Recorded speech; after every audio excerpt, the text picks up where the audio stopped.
Bonjour à tous et bienvenue sur la chaîne YouTube du collectif Les Mots du Silence. Aujourd'hui dans cette vidéo, on va aborder un sujet qui fâche. C'est un sujet qui divise toujours et pourtant il ne devrait pas. Que ce soit avec les proches des victimes, que ce soit avec les proches des victimes qui me contactent, avec ma famille, avec mes anciens amis, que ce soit clair, ne rien faire, c'est approuvé. Dans ces cas-là, il n'y a pas de problème de compréhension, il n'y a pas d'excuse, il n'y a pas d'explication. Quand on touche à un enfant, c'est pas une erreur. Pour tous ceux qui ne sont pas d'accord avec moi, je vais vous donner un petit exemple. Et encore, je vais être plutôt sympa dans mon exemple. On imagine que demain, votre maison brûle. Vous êtes sur le trottoir d'en face, vous voyez votre maison en train de brûler. Vous la laissez brûler, cette maison pour laquelle vous avez travaillé toute votre vie, la maison de vos rêves, la maison pour laquelle vous avez sué, ou alors simplement la maison que vous avez achetée. Est-ce que vous allez la laisser brûler ou alors vous allez appeler les pompiers ? Vous allez forcément appeler les pompiers et vous n'allez pas la laisser brûler comme ça. Bon, à moins que vous l'ayez fait brûler vous-même pour toucher l'assurance ou je ne sais pas quoi, mais concrètement, si vous êtes normal, vous allez appeler les pompiers. Ça, c'est une réaction de quelqu'un de normal, de quelqu'un de sain. Il va appeler les pompiers. Sa maison brûle, donc il appelle les pompiers. Action, réaction.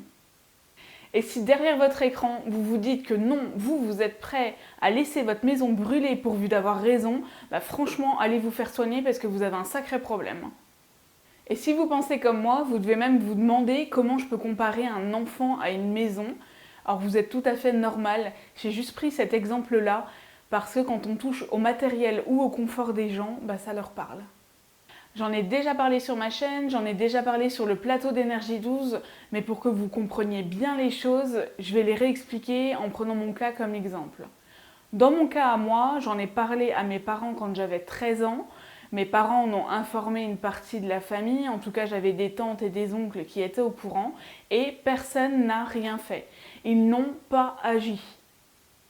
Moi, personnellement, ça m'aurait évité encore des longues années de sévices.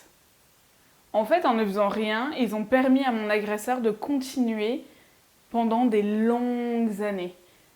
Et pourtant, à l'époque, ils étaient persuadés de bien agir. Et si vous regardez cette vidéo et que vous comprenez ce qu'ils ont fait, et que vous vous dites que c'est quand même mieux les histoires de pédocriminalité de les résoudre en famille, vous avez totalement tort. Pourquoi ? Parce qu'en fait, quand on en parle, ça permet d'arrêter le pédocriminel. Il n'y a jamais, et ça je l'explique dans plusieurs de mes vidéos, il n'y a jamais qu'une seule victime. Un pédocriminel, il agit tout le long de sa vie et il fait des centaines, dans certains cas des milliers, quand il le peut, de victimes. C'est pareil pour ceux qui pensent que les affaires de pédocriminalité n'ont rien à faire sur les réseaux sociaux, sur YouTube ou autres.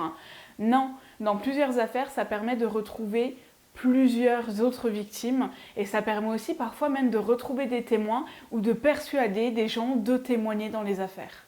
Si vous vous offusquez en regardant ma vidéo et que vous vous dites que c'est beaucoup plus facile à dire qu'à faire, sachez que dans mon cas, encore une fois, je parle de ce que je connais.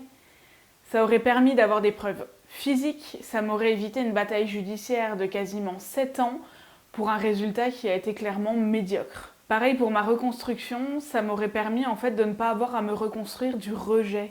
Si aujourd'hui vous connaissez un agresseur, donc un pédocriminel ou une victime, et que vous ne faites rien alors que ça se passe encore actuellement, ça veut dire que vous approuvez ce que l'agresseur fait. Vous avez beau me dire que non, parce que c'est pas forcément votre rôle d'agir. J'ai fait une vidéo où je vous explique que vous pouvez aller en parler à des professionnels de santé, à la police, ils ont des services dédiés pour ça. Vous pouvez en parler à plein de monde possible. Regardez ma vidéo, vous verrez que vous avez déjà au moins 6 interlocuteurs possibles quand vous découvrez ça. Donc si vraiment vous n'agissez pas, sachez-le, c'est que vous approuvez.